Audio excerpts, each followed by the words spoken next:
Bonjour et bienvenue à notre culte en ligne. Déjà, ça fait plus qu'un an qu'on fait une culte comme ça dans ce format, enregistré et mis en ligne tous les dimanches. Et normalement, ça c'est la dernière fois que nous allons faire une culte comme ça. Par la grâce de Dieu, une de nos églises, l'église de Villeurbanne-QC, est maintenant capable de faire le culte streaming en live, en direct. Vous pouvez trouver ça sur la page Facebook de l'église évangélique de Villeurbanne-QC. Pour nous, qui étaient responsables pour l'organisation et la mise en place de cette culte en ligne, c'était un grand privilège pour nous de servir dans cette manière.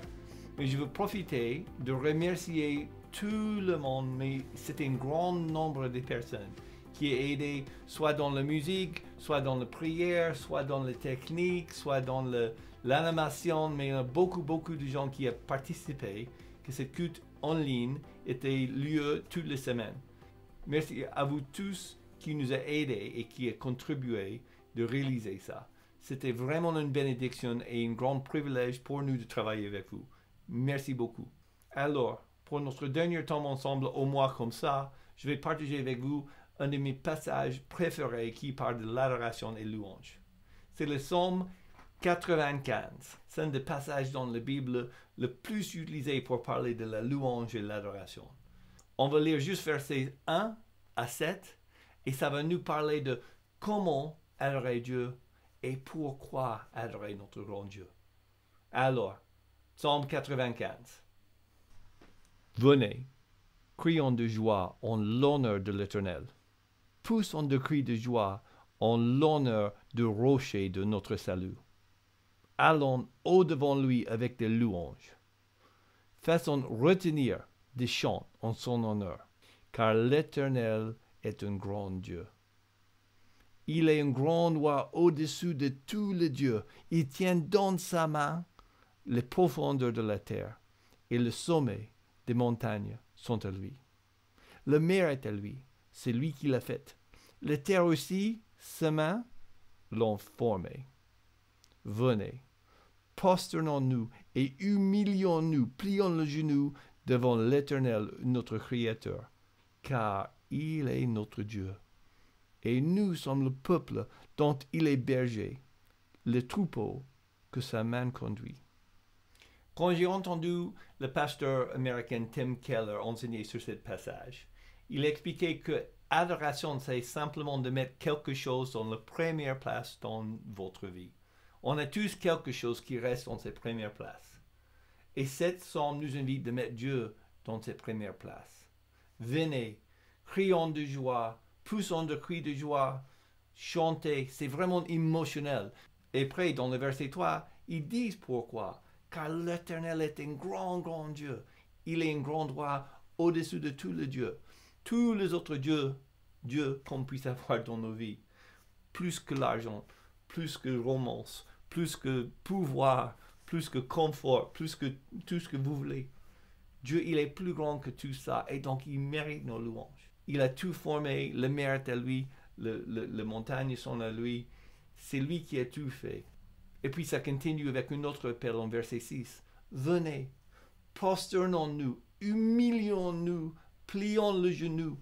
C'est vraiment un acte de notre volonté. C'est un acte de soumission, de réaliser que Dieu est Dieu et je ne suis pas. Il est Dieu, pas moi. Et il mérite d'être dans cette première place dans ma vie. Pourquoi? Ça continue encore à verset 7. Car il est notre Dieu et nous sommes le peuple dont il est le berger, le troupeau que sa main conduit. Donc non seulement est-ce que Dieu, le grand Dieu qui a tout créé, mais c'est le Dieu qui a donné sa vie pour nous sauver, pour nous racheter. Il est le bon berger pour nous. Combien est-ce qu'il mérite nos louanges et notre adoration? Et la Bible nous dit que tout ce qui croit en lui peut avoir la vie éternelle. Ça, c'est une raison de chanter. Donc, je vous invite de louer notre Seigneur ensemble. Oui, tu sais quand je marche et quand je me couche, tu connais chaque syllabe qui sort de ma bouche. Tu sais quand je m'assieds Et quand je me lève, tu pénètres mes pensées, tu connais mes rêves. Si je monte aux cieux, tu es là. Si je me couche au séjour des morts, t'y voilà. Si je prends des ailes pour traverser la terre et que j'aille à l'autre extrémité de la mer, là aussi ta main me conduira, là aussi ta droite me saisira. Tu m'entoures par devant et par derrière, tu m'as tissé, tu m'as formé dans le sein de ma mère, là aussi ta main me conduira, là aussi ta droite me saisira. Les ténèbres ne seront pas obscures pour toi, tu mettras ta main sur moi. Lorsque j'ai été fait dans un lieu secret, quand je n'étais qu'une masse, tes yeux me voyaient. Tous les jours de ma vie ont déjà été comptés, avant même que je sois né. Que tes pensées, ô Dieu, me semblent impénétrables. Elles sont bien plus nombreuses que tous les grains de sable. Je veille et je suis encore auprès de toi. Quand j'ouvre mes yeux, te voilà, là aussi. Ta main me conduira, là aussi. Ta droite me saisira. Tu m'entoures par devant et par derrière. Tu m'as tissé, tu m'as formé dans le sein de ma mère, là aussi. Ta main me conduira, là aussi. Ta droite me saisira. Les ténèbres ne seront pas obscures pour toi. Tu mettras ta main sur moi. Sonde-moi, ô Dieu, car mon cœur tu connais. Et pour moi examine toutes mes pensées. Regarde si je suis sur une mauvaise voie. Ramène-moi, Père, auprès de toi. Sonde-moi, ô Dieu, car mon cœur tu connais. Et pour moi examine toutes mes pensées. Regarde si je suis sur une mauvaise voie. Ramène-moi, Père, auprès de toi. Là aussi, ta main me conduira, là aussi, ta droite me saisira. Tu m'entoures par devant et par derrière. Tu m'as tissé, tu m'as formé au sein de ma mère, là aussi. Ta main me conduira, là aussi, ta droite me saisira. Les ténèbres ne seront pas obscures pour toi. Tu mettras ta main sur moi. Et notre monde de sortir de cette situation avec Covid, cette pandémie qui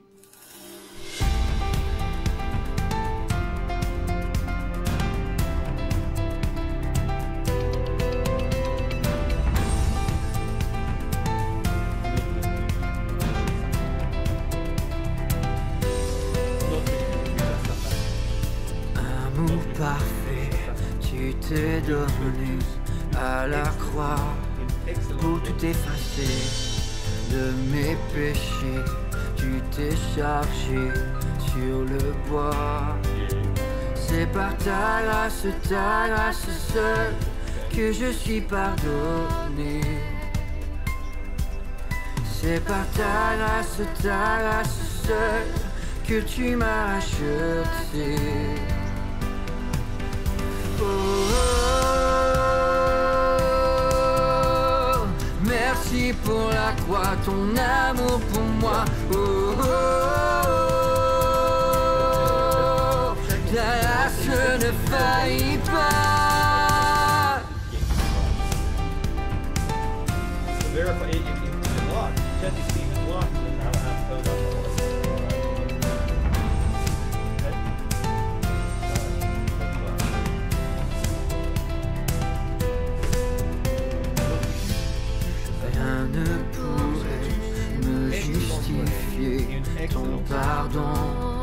est immérité. Tous mes efforts ne suffiraient à me sauver. C'est par ta grâce seule que je suis pardonné. C'est par ta grâce seule que tu m'as racheté. Oh, oh, merci pour la croix, ton amour pour moi. Oh, oh, oh, ta grâce ne faillit pas.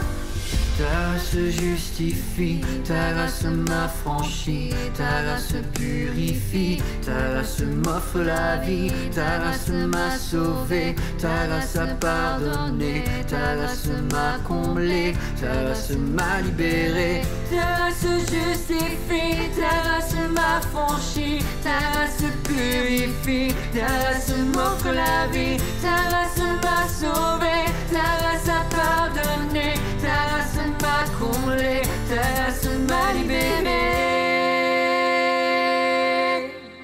C'est par ta grâce seule que je suis pardonné. C'est par ta grâce seule que tu m'as racheté. C'est par ta grâce seule que je suis pardonné.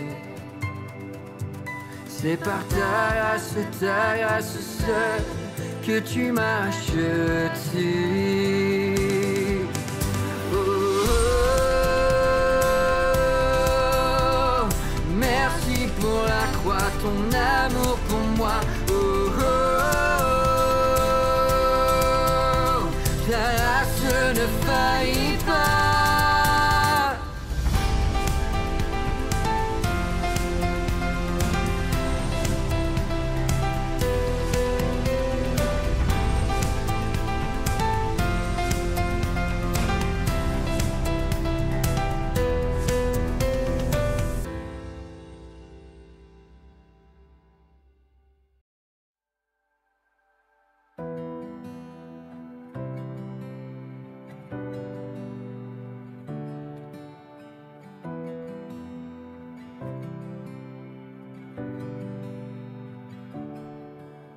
Le mystère de la croix, comment le concevoir?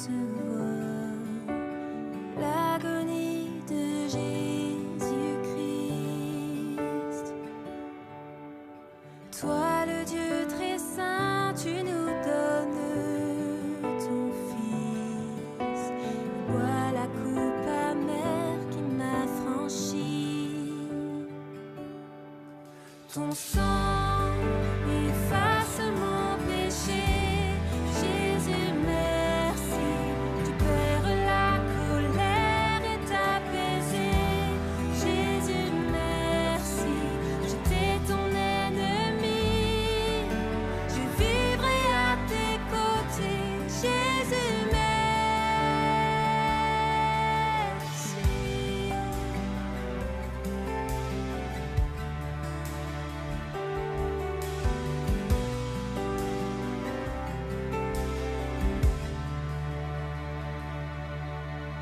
Par ton sacrifice parfait, je viens à toi, accueilli comme un ami. Les richesses de ta grâce abondent en moi. Ton pardon, ta bonté sont infinies. Ton sang efface mon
Donc pour ce premier temps de prière, je vous invite juste à simplement continuer ce temps de louange en remerciant Dieu pour le Dieu qu'il est, pour le salut qu'il nous offre, pour ce que Jésus a fait pour nous sur le croix, pour ce plan magnifique de Dieu pour acheter son peuple. On a tellement de raisons pour dire merci Seigneur.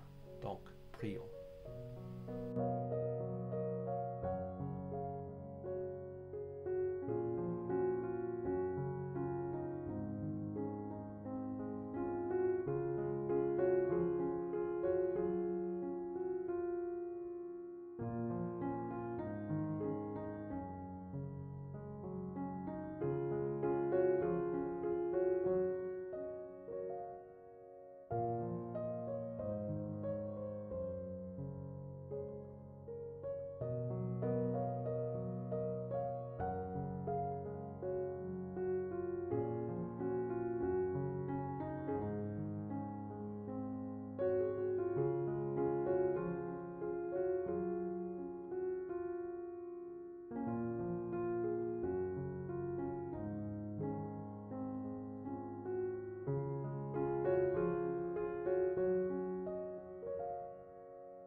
Pour ce deuxième temps de prière, je vous invite de penser aux gens que vous connaissez qui ne sont pas encore chrétiens, qui ne connaissent pas cette vérité de Jésus, qui ont peut-être entendu le message, mais ils n'ont pas cru, ils n'ont pas accepté. Le fin de Psaume 95 termine en verset 8 avec « Si vous entendez sa voix aujourd'hui, n'endurcissez pas vos cœurs ». Et donc, je vous invite de prier pour les gens qui ont peut-être entendu ce message de l'Évangile, qui ont entendu que Jésus est mort pour eux, qui ont entendu qu'il est moyen d'être réconcilié avec Dieu, mais qui n'étaient pas capables d'accepter. Et si c'est vous, vous êtes en train de regarder ça, et vous dites, oui, je ne suis pas sûr que je crois en tout ça, ok, mais peut-être demander à Dieu qu'il se manifeste devant toi, et que tu es capable de croire et accepter Jésus comme sauveur. Prions.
Bonjour à tous, bienvenue pour ce dernier culte sur le format que vous avez connu depuis une année.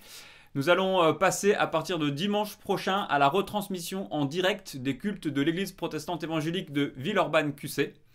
Et donc j'aimerais vous remercier pour votre patience envers nous. Merci de nous avoir suivis pendant toute cette année, même plus qu'une année. Et c'est vraiment chouette, vous savez que nous pouvons adorer Dieu. Le lieu où on adore Dieu, c'est pas un lieu physique. Le lieu où on adore Dieu en tant que chrétien, c'est Jésus-Christ. Et on a pu le faire de manière adaptée, on a pu traverser cette épreuve ensemble, attaché à Jésus-Christ, et ça c'était merveilleux, et on peut être très reconnaissant. On termine cette série de plus d'une année en ligne, sur ce format, avec 3 prédications, il y en a déjà eu 2, c'est la dernière aujourd'hui, sur des moments très intenses dans l'Ancien Testament, où les gens se sont particulièrement consacrés à Dieu. Et j'aimerais, pour commencer ce moment ensemble, vous poser cette question. Est-ce que vous vous souvenez d'un moment dans votre vie chrétienne où vous avez eu vraiment un moment d'émerveillement ou d'admiration pour qui Dieu est? C'était peut-être le moment où vous êtes devenu chrétien, où vous vous êtes dit « Jésus, c'est vraiment magnifique, c'est merveilleux ». Ou c'est peut-être dans votre vie chrétienne, plus tard, en relisant la Bible, vous vous êtes dit « Non, mais ce que Jésus a fait, la manière dont il nous aime, le plan de Dieu, c'est beau ». Et en général, quand on vit ça, quand on a ces moments-là, ça nous amène dans un moment d'adoration, de révérence envers le grand Dieu qu'on adore. Personnellement, je l'ai eu assez récemment quand j'étudiais l'épître aux Colossiens. Et dans l'épître aux Colossiens, il y a ce passage où on voit que Jésus c'est le créateur, Jésus c'est le recréateur, Jésus c'est celui qui va revenir. C'est vraiment tout. Et je me suis dit, waouh, il est génial. Et quand on est comme ça devant Dieu, ça nous pousse à l'adoration. Alors je vous propose de regarder un texte dans l'Ancien Testament où le peuple d'Israël était dans cet état d'esprit. Et après, nous l'appliquerons à nous-mêmes, voir quels éléments on peut en retirer pour nous. Alors, ouvrez vos Bibles, on va lire un passage assez long dans 1 Chronique 29. Si vous avez vos Bibles papier, ce sera pratique. Et on va lire un récit qui nous parle du roi David. Un roi qui a eu un début de règne compliqué, un roi qui était très consacré à Dieu, mais qui a aussi fait des péchés graves qui ont été jugés. Dieu l'a repris pour ça. Mais David est encore très entier, il s'est repenti, il a demandé pardon et il s'est réengagé envers Dieu. Et il était appelé un homme selon le cœur de Dieu. À la fin de sa vie, David a un beau palais et il regarde la tente où le Dieu de la Bible était adoré, le tabernacle que Dieu avait donné à son peuple dans le désert. Et David dit, Seigneur, c'est pas normal, je suis qu'un homme et j'ai un palais, et toi tu es le Dieu de l'univers et tu as une tente. Et David dit à Dieu, je veux te construire un temple. Et il y a une magnifique réponse de Dieu qui lui dit, écoute, puisque tu as voulu faire ça, ta dynastie, donc tes enfants, les rois parmi tes enfants dureront pour l'éternité. Et c'est effectivement Jésus qui est un descendant du roi David. Et donc on va lire le texte où David lance la construction de ce temple pour Dieu. Ok ? Alors on y va, on va lire les 9 premiers versets. 1 Chronique 29, versets 1 à 9. Le roi David dit à toute l'assemblée, « Mon fils Salomon, le seul que Dieu ait choisi, est jeune et faible. Et la tâche est considérable, car ce palais n'est pas pour un homme, mais pour l'Éternel Dieu. J'ai mis toutes mes forces à préparer pour la maison de mon Dieu de l'or pour ce qui doit être en or, de l'argent pour ce qui doit être en argent, du bronze pour ce qui doit être en bronze, du fer pour ce qui doit être en fer et du bois pour ce qui doit être en bois. Ainsi que des pierres d'onyx et des pierres à enchâsser, des pierres brillantes et de diverses couleurs, toutes sortes de pierres précieuses et du marbre blanc en quantité. De plus, dans mon attachement pour la maison de mon Dieu, je donne à la maison de mon Dieu l'or et l'argent que je possède en propre, en plus de tout ce que j'ai préparé pour la maison du sanctuaire. 90 tonnes d'or d'Ophir, et 210 tonnes d'argent épuré pour couvrir les parois des bâtiments. L'or pour ce qui doit être en or et l'argent pour ce qui doit être en argent, et pour tous les travaux accomplis par l'intermédiaire des ouvriers. Qui veut encore présenter aujourd'hui de façon volontaire des offrandes à l'Éternel ? Les chefs de famille, les chefs des tribus d'Israël, de milliers et de centaines, ainsi que les intendants du roi, firent des offrandes volontaires. Ils donnèrent pour le service de la maison de Dieu 150 tonnes d'or, 10 000 pièces, 300 tonnes d'argent, 540 tonnes de bronze et 3 000 tonnes de fer. Ceux qui possédaient des pierres les remirent à Jéhiel, le Gershonite, pour le trésor de la maison de l'Éternel. Le peuple se réjouit de ces offrandes volontaires, car c'était avec un cœur sans réserve qu'il les faisait à l'Éternel. Le roi David, lui aussi, en éprouva une grande joie. Alors que se passe-t-il dans ces 9 versets? David veut construire ce temple. Il prend dans la richesse du pays. Il donne lui-même l'argent qui lui appartenait en propre, notamment issu du butin de ses conquêtes. Et en plus, il demande au peuple qui veut donner. Et le peuple dit, nous on veut donner. Et il donne pour la construction de ce temple. Et après cela, David a une grande joie, et on lit maintenant à partir du verset 10, sa prière. David bénit l'Éternel en présence de toute l'assemblée. Il dit, béni sois-tu d'éternité en éternité, Éternel, Dieu de notre ancêtre Israël. À toi, Éternel, sont la grandeur, la puissance et la splendeur, l'éternité et la gloire, car tout ce qui est dans le ciel et sur la terre t'appartient. À toi, Éternel, sont le règne et l'autorité suprême. C'est de toi que viennent la richesse et l'honneur. C'est toi qui domines sur tout. C'est dans ta main que sont la force et la puissance, et c'est ta main qui a le pouvoir de tout agrandir et de tout fortifier. Maintenant, notre Dieu, nous te louons et nous célébrons ton nom glorieux. Qui suis-je en effet, et qui est mon peuple, pour que nous puissions te faire ces offrandes volontaires? Oui, tout vient de toi, et nous recevons de ta main ce que nous t'offrons. Nous sommes devant toi des étrangers et des immigrés, comme tous nos ancêtres. Nos jours sur la terre disparaissent comme l'ombre, sans espoir. Éternel notre Dieu, c'est de ta main que viennent toutes ces richesses que nous avons préparées pour construire une maison en ton honneur. En l'honneur de ton saint nom, c'est à toi que tout appartient. Je sais, mon Dieu, que tu es capable de mettre le cœur à l'épreuve et que tu aimes la droiture.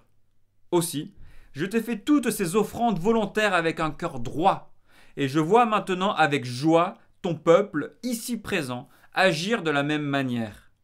Éternel, Dieu de nos ancêtres Abraham, Isaac et Israël, garde à toujours ses intentions dans le cœur de ton peuple et affermis son cœur, pour qu'il reste tourné vers toi. Donne à mon fils Salomon un cœur attaché sans réserve au respect de tes commandements, de tes instructions et de tes prescriptions, afin qu'ils les mettent tous en pratique et qu'ils construisent le palais pour lequel j'ai fait des préparatifs. David prie et il dit 2 choses à Dieu. Il dit, nous ne sommes rien, tout ce qu'on a vient de toi, et c'est que justice de te rendre tout ça. Et après, avec humilité, il dit, en fait, nous on n'est rien. Et il sait très bien que le cœur de son peuple est tortueux, et donc il demande de l'aide à Dieu. Il dit, s'il te plaît, donne à mon fils Salomon un cœur attaché sans réserve. Garde à toujours ses intentions dans le cœur de ton peuple. Et donc David prie, et il dit, s'il te plaît, aide-nous à te rester fidèle. Et on lit la fin du texte, versets 20 à 23. David dit à toute l'assemblée, bénissez l'Éternel votre Dieu. Et toute l'assemblée bénit l'Éternel, le Dieu de leurs ancêtres. Ils s'inclinèrent, se prosternèrent devant l'Éternel et devant le roi. Le lendemain, ils offrirent en sacrifice et en holocauste à l'Éternel 1000 taureaux, 1000 béliers, 1000 agneaux, avec les offrandes liquides qui les accompagnaient, et un grand nombre d'autres sacrifices pour tout Israël. Ils mangèrent et burent avec une grande joie ce jour-là devant l'Éternel. Ils proclamèrent pour la seconde fois Salomon, fils de David, roi. Ils le consacrèrent par onction devant l'Éternel comme chef et Tsadok comme prêtre. Salomon s'assit sur le trône de l'Éternel comme roi à la place de son père David. Il eut du succès et tout Israël lui obéit. Quelle émotion se dégage de ce texte? Je crois qu'on est tous d'accord pour dire c'était un long texte, merci pour votre patience, mais on sent que c'est la fête. C'est une immense fête. Et c'est vrai que c'est un moment fabuleux pour le peuple, parce que le projet de Dieu avec Israël est merveilleux. Il a commencé 1000 ans plus tôt, Dieu a pris un homme, Abraham, il lui a dit « Grâce à toi, je vais bénir toutes les nations ».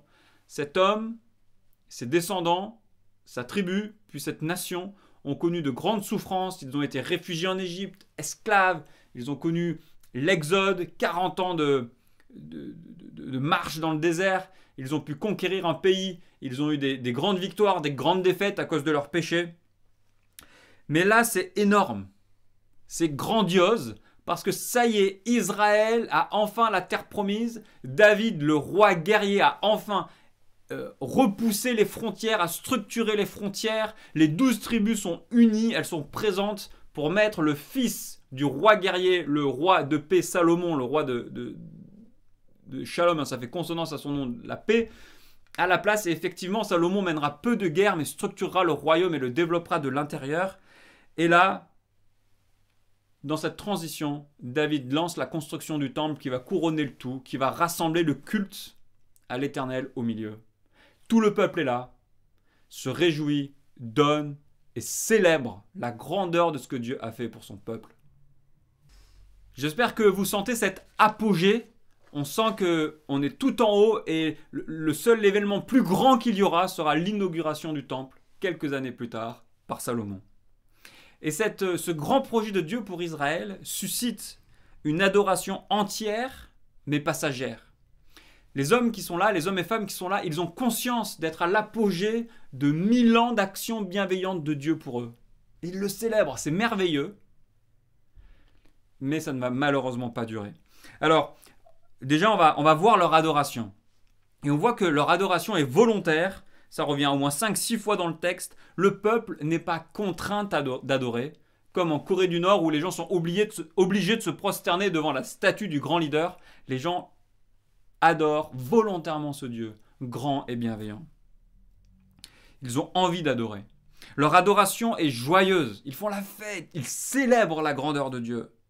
Leur adoration est humble. On l'a dit dans la prière de David. David sait que son cœur et le cœur de son peuple est tortueux. Et il prie. Dieu aide-nous. Et justement, c'est une adoration qui est dépendante de Dieu. Il réalise que sans lui, ça ne marche pas. C'est une adoration qui est obéissante. David prie pour que son fils Salomon soit attaché sans réserve au respect de tes commandements, de tes instructions et de tes prescriptions, et de les mettre en pratique. Le temple, sans la pratique, l'éthique de vie qui va avec, ne sert à rien. Donc leur adoration est obéissante et leur adoration est unie. Les 12 tribus sont là, couronnent Salomon et attaquent la construction de ce temple pour la gloire de Dieu. Malheureusement, cette adoration intense ne va pas durer.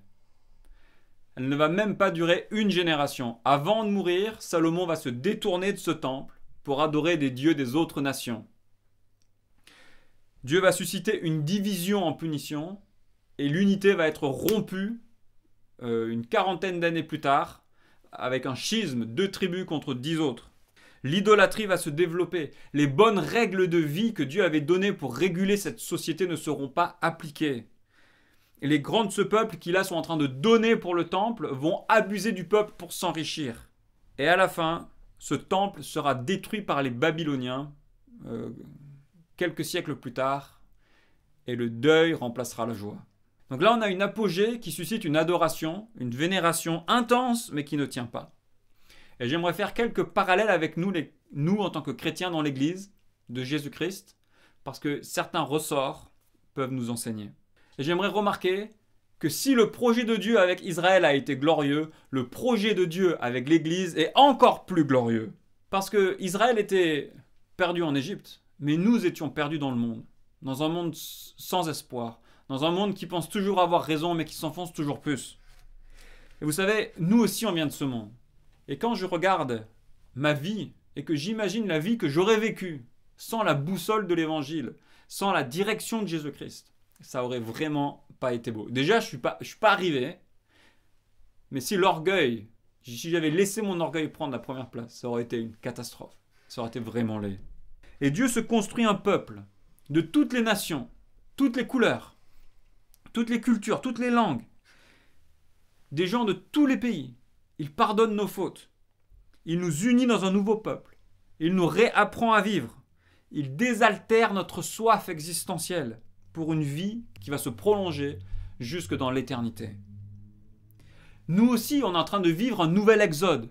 Un exode pas loin de l'Égypte, mais un exode loin du péché et de la mort. Des gens de tous les pays se rassemblent pour venir adorer Jésus-Christ. Nous ne sommes pas rassemblés autour d'un temple, d'un bâtiment, mais nous sommes rassemblés autour de la personne de Jésus-Christ. Nous n'avons pas trouvé un repos dans un pays comme le peuple là. Eux, ils étaient contents, ils avaient leur pays promis avec un roi et un temple, et du coup, c'est bon, ils avaient leur périmètre. Nous avons trouvé notre repos en Jésus-Christ. Quand nous mettons notre foi en lui, Dieu le Père nous adopte. Il pose un regard d'approbation sur nos vies, et nous sommes arrivés. Vous savez, parfois, on rêverait d'avoir une petite maison sur la montagne pour se reposer. On aimerait que les enfants grandissent un peu, ce serait plus facile. On aimerait avoir des vacances à Koh Phi Phi, avec une petite hutte au bord de la plage. Ou si on avait un poste au boulot plus intéressant, plus épanouissant, ça irait mieux. Mais la réalité, c'est que le seul endroit où on peut trouver un repos, une satisfaction pleine, c'est en Jésus. Écoutez ce que Jésus dit. « Venez à moi, vous tous qui êtes fatigués et courbés sous un fardeau, et je vous donnerai du repos. Acceptez mes exigences et laissez-vous instruire par moi, car je suis doux et humble de cœur, et vous trouverez le repos pour votre âme. En effet, mes exigences sont bonnes et mon fardeau léger. » Le repos que Jésus donne, c'est d'être satisfait en lui, désaltéré en lui. Et on n'a donc plus besoin de courir partout et de s'épuiser pour chercher mieux ailleurs. Si j'ai Christ, je suis en paix, j'ai un repos. Notre roi n'a pas vaincu des nations pour avoir une paix politique comme David. Notre roi a vaincu la mort et le péché pour nous donner une vie droite dès aujourd'hui et une vie éternelle. C'est bien plus glorieux.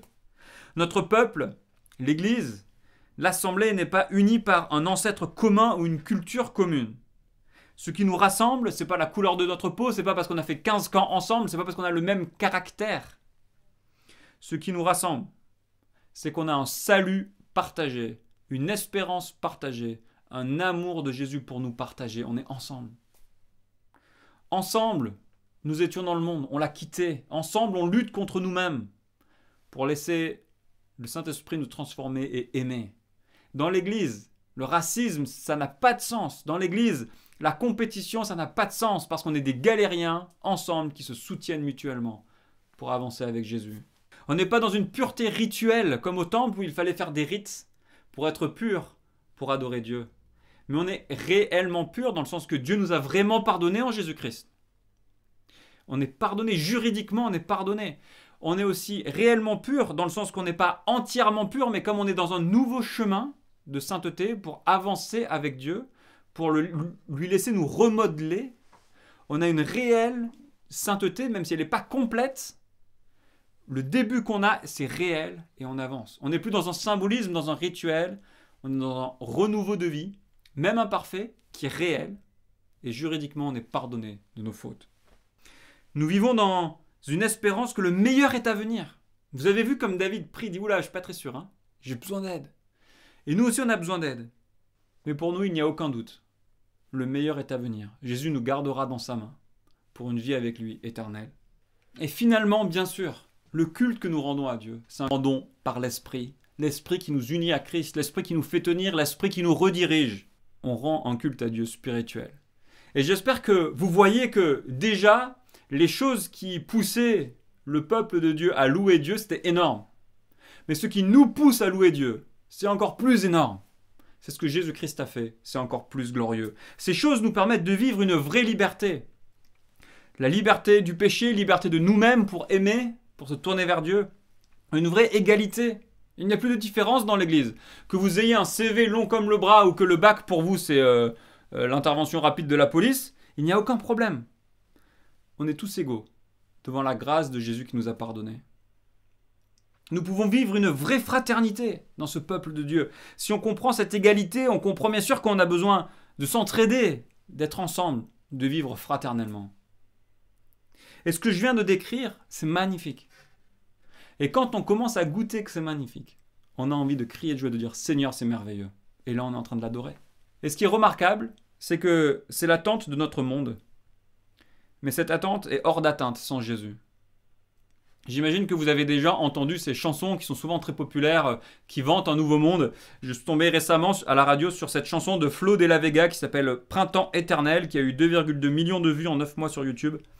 Et donc vous voyez un gars, heureux, grand sourire, hippie, cheveux longs, chemise ouverte, un peu délavé, une guitare, qui chante pieds nus dans la nature.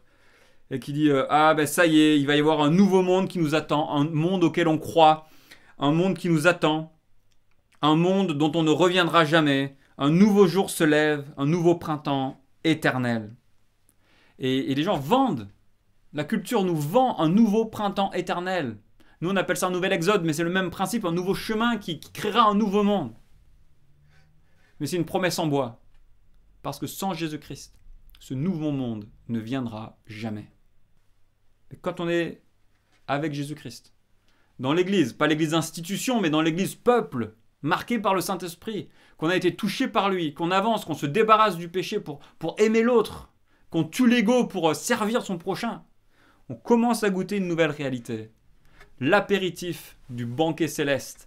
On commence à goûter le début de cette vie éternelle qui est magnifique. Le plan de Dieu pour l'Église suscite une adoration entière et permanente. Et si on regarde la manière dont les apôtres ont compris ça, ils ont compris que regarder à Jésus-Christ et voir ce glorieux projet de Dieu pour lui, ça suscite une adoration volontaire. On a envie. Vous comprenez, le christianisme, c'est pas venir et obéir à des règles. Le christianisme, c'est de voir Jésus, d'être émerveillé par lui et de dire mais Seigneur, j'ai envie de t'adorer, c'est beau et je te révère pour qui tu es.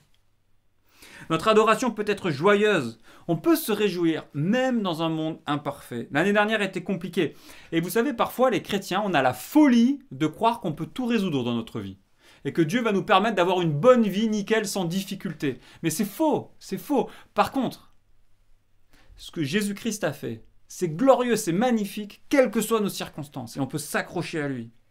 La restauration entière n'aura pas lieu de ce côté-là de la mort, mais dans notre humanité cabossée, dans nos vies imparfaites, dès aujourd'hui. Le renouveau avec Jésus est là. Dès aujourd'hui, notre espérance est là. Et on peut se réjouir de le connaître. Une vraie joie qui est plus grande que nos circonstances. Notre adoration peut être humble. On reconnaît qu'on est tellement faible et encore loin du niveau requis. Notre adoration est dépendante de l'œuvre de l'Esprit en nous. David a prié pour son peuple, mais Jésus-Christ a prié pour nous, pour vous personnellement. Écoutez ce que Jésus a prié pour nous. Je ne prie pas pour eux seulement, en parlant des disciples. D'accord ? Je ne prie pas pour eux seulement, mais encore pour ceux qui croiront en moi à travers leurs paroles. C'est nous ça. On croit en Jésus à travers la parole que les disciples ont écrite, et c'est le Nouveau Testament. Donc Jésus prie pour nous, afin que tous soient un comme toi, Père, tu es en moi, et comme je suis en toi, afin qu'eux aussi soient un en nous, pour que le monde croie que tu m'as envoyé. Je leur ai donné la gloire que tu m'as donnée, afin qu'ils soient un comme nous sommes un. Jésus a prié pour l'Église pour que nous soyons un, unis ensemble, pas en tant qu'institution, mais unis en tant qu'individus, s'aimer mutuellement et unis avec le Père. Et il a envoyé le Consolateur pour nous aider. Notre adoration veut être obéissante. Ce serait un non-sens que de vouloir quitter le fonctionnement de ce monde pour écouter les enseignements de Jésus, être touché par ce qu'il a fait pour nous, par son pardon, et vouloir le suivre, mais en disant non, mais en fait, je fais un mix des deux. C'est un non-sens. Si on veut la vie que Jésus nous offre, on va lui obéir, parce que concrètement, c'est ça qu'il faut faire pour l'avoir. Si on adore Jésus-Christ comme les gens ont adoré Dieu dans le texte, on ne va pas prendre un peu de Jésus. On va prendre 100% de Jésus, y compris ses commandements et ses prescriptions. Et notre adoration sera aussi unie dans l'Église, on en a déjà parlé, parce que Jésus nous réunit. L'œuvre de Jésus-Christ, quand elle est reçue, elle suscite une adoration intense et permanente. L'œuvre de Jésus-Christ, quand elle est reçue, elle suscite une adoration entière et permanente. Que retenir de ce texte maintenant, concrètement dans notre vie? Et je crois que ce qu'on veut, c'est encore s'émerveiller de l'œuvre de Dieu en Jésus-Christ. Voilà, je voulais rapidement résumer, mais c'est merveilleux en fait. Et parfois les gens me disent « Ouais, Jérémy, ton truc, c'est intéressant, mais on ne le voit pas. Voilà, il y a des gens qui me le disent souvent, ouais, tout ce que tu me dis, ouais, c'est intellectuellement intéressant, mais on ouvre les news et on voit pas le changement que tu proposes. Regarde l'écologie, regarde l'état du monde, regarde la famine au Yémen. Ok. Mais regardez, quand on parle de l'Iran aujourd'hui, là en avril 2021, qu'est-ce qu'on entend? Cherchez Iran, news, Google, ça va parler de prolifération nucléaire, ça va parler de politique entre Biden et Israël qui trouve que Biden n'est pas assez dur envers l'Iran. Et du coup, quand il y a eu un ambassadeur américain qui a visité Israël, Israël a fait exploser la centrale d'enrichissement, enfin, la production d'électricité de la centrale d'enrichissement d'uranium iranienne. C'est ça que vous allez voir, de la politique, de la tension, de la rivalité internationale.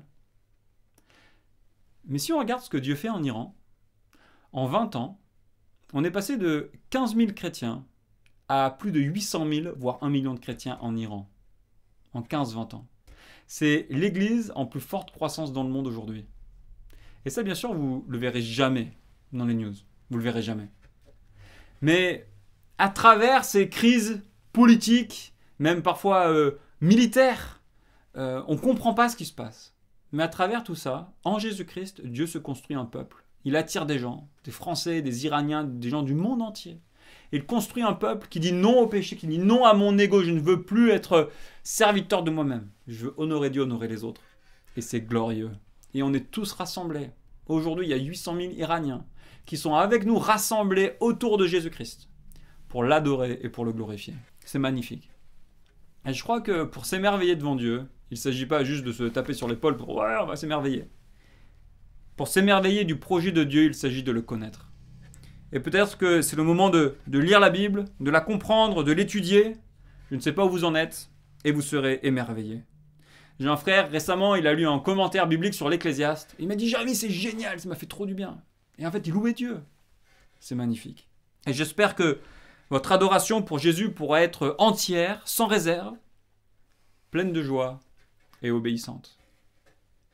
Alors, on se quitte aujourd'hui sur ce format de culte qu'on a expérimenté pendant une année, un peu plus d'une année. Et on avait espéré, vous savez, au début, arrêter ces cultes quand toute cette situation sanitaire serait résolue. Et on se rend compte que ce n'est pas le cas et qu'on va certainement avoir des mois, peut-être des années de vie compliquée en fait. Un peu hybride, sortir, pas sortir, masque, distanciation, pas distanciation, des virus mutants, compliqué. Et franchement, ça tape sur le système quand même. Ça génère des frustrations. Mais là, et c'est précisément là où le christianisme est beau, c'est qu'on n'a pas besoin d'attendre que le monde soit parfait pour se réjouir en Christ. Là, dans la situation où on est, tournons-nous vers Dieu et nous pouvons l'adorer en Jésus-Christ, avec une adoration entière, permanente, réjouie et heureuse. Merci beaucoup.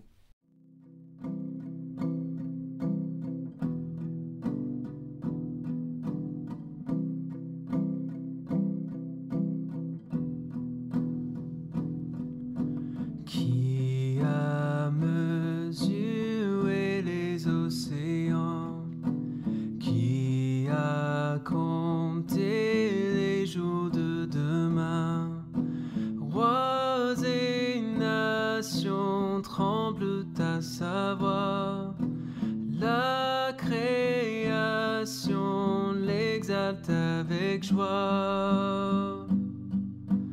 Notre Dieu règne dans les cieux, prosterné et adorons notre roi, nul n'est son égal, prosterné et adorons-le.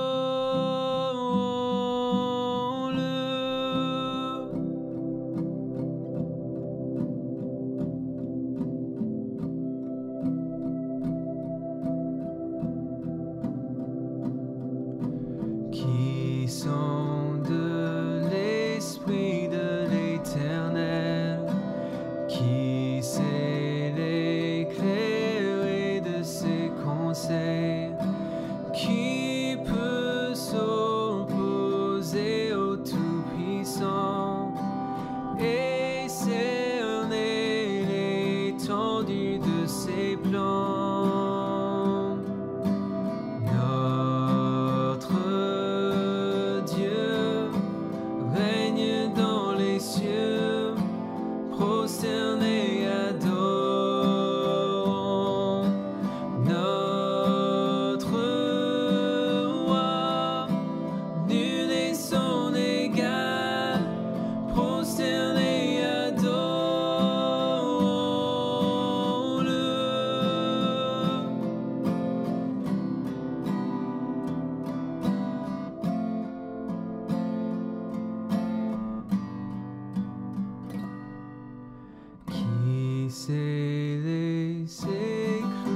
Bonjour, je m'appelle Vincent, je suis de l'église de QC et je vous propose de prier ensemble.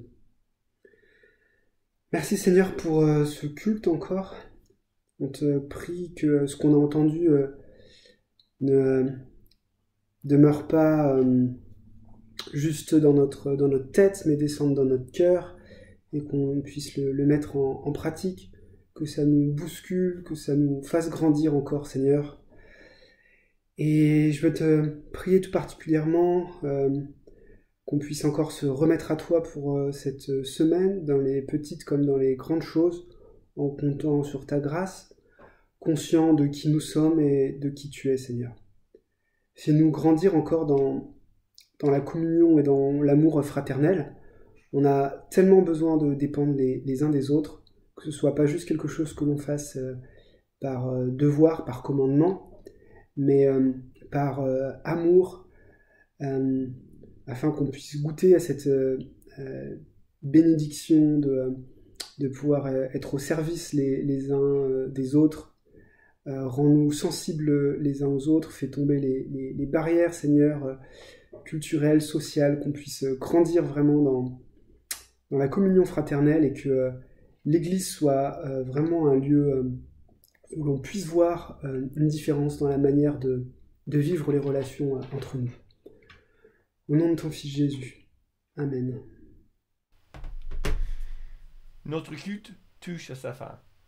Je vous souhaite tous une excellente journée et une excellente semaine. Au revoir.